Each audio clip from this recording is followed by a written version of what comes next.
جاهزة يلا بجد؟ والله يلا. واثقة فيا؟ جدا جدا جدا. يلا 1 2 3.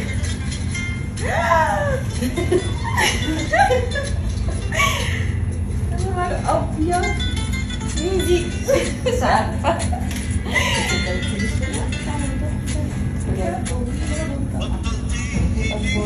الهايلايتر. مبروك.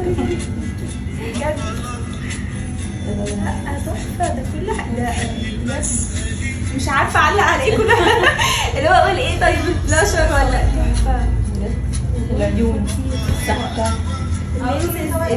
كل الحواجب بس انا مش كنت اصلا في الحواجب ان انا حاجه تقيله فان انتي ظبطاها كده. لا خطيره تحفه والله وانا فرش البشرة حتى عايزة تزوديها تقلليها مبسوطه. لا مبهوره يعني ادينا دلوقتي